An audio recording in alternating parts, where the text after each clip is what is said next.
રાજકોટ જિલ્લા પંચાયતનું બિલ્ડિંગ રામ ભરોસે કચેરીમાં ફાયર સેફટીના સાધનો શોભાના ગાંઠિયા સમાન છે।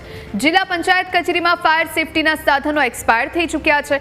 જિલ્લા પંચાયત કચેરીમાં આ પ્રકારની લાલિયાવાડી કેટલી યોગ્ય તેને લઈને અનેક સવાલ ઊભા થયા। જો જિલ્લા પંચાયતમાં આગની ઘટના બને તો કર્મીઓ અને અધિકારીઓના જીવને જોખમ રહેલું છે। એક તરફ કચેરી ટ્રાન્સફરમાં સાફ સફાઈનો ખર્ચ 12 લાખ દર્શાવાયો તો બીજી તરફ ફાયર સેફટીના સાધનો ધૂળ ખાઈ રહ્યા છે। જિલ્લા પંચાયત કચેરીમાં 1 થી 2 વર્ષ પહેલા એક્સપાયર થયેલા સાધનો જોવા મળ્યા। ડીડીઓ અને જિલ્લા પંચાયતના પ્રમુખની કામગીરી પર સવાલ ઊભા થયા।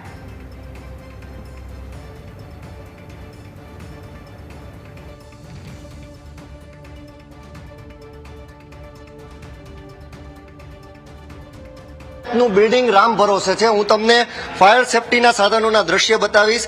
જે સ્ક્રીન ઉપર તમે ફાયર સેફટીના બાટલા જોઈ રહ્યા છો તેમાં એક્સપાયર ડેટ લખેલી છે 16/10/2023। જો આગની ઘટના બને તો એ આગ ઉપર કાબુ કરવા માટેના સાધનો અત્યારે ધૂળ ખાઈ રહ્યા છે અને સડી પણ રહ્યા છે। માત્ર આ જ બાટલા નહીં, અન્ય પણ તમને હું બાટલા બતાડવા માંગીશ। તમામ બાટલા એક્સપાયર થયેલા છે। હાલ ડીડીઓ જો તપાસના આદેશ આપે તો અનેકના તપેલા ચડી જાય તેવી પરિસ્થિતિ છે, પરંતુ ડીડીઓનો શું આમાં ભાગ છે તે પણ સવાલ ડીડીઓ સામે થઈ રહ્યો છે। હું તમને અન્ય પણ આ બાટલાનો દ્રશ્ય બતાવીશ। તેમાં એક્સપાયર ડેટ છે 4/8/2025, એટલે કે 1.5 મહિનો થઈ ગયો, હજુ સુધી આ બાટલાને બદલવામાં આવ્યો નથી। હાલ તો અત્યારે પેલા કચેરી ટ્રાન્સફરનું કૌભાંડ અને ત્યારબાદ હવે તો ફાયર સેફટીના સાધનોમાં પણ જે એજન્સીએ કોન્ટ્રાક્ટ રાખ્યો છે તેમાં પણ કૌભાંડની આશંકા છે। ત્યારે અન્ય દ્રશ્ય પણ બતાડવા માંગીશ। ડીડીઓ સાહેબને દિવાળીનું કામ આપવાની જરૂર છે, કારણ કે દિવાળી નજીક આવી રહી છે અને અત્યારે જે બાવા બાજી ગયા છે તે સ્ક્રીન ઉપર તમને બતાડવા માંગીશ। એક તરફ સફાઈ કર્મીઓને માત્ર ને માત્ર 4.5 થી 5,000 રૂપિયા આપવામાં આવે છે, ત્યારે બીજી તરફ 12.5 લાખ રૂપિયા આ કચેરીમાં સાફ સફાઈનો ખર્ચ બતાડવામાં આવ્યો છે।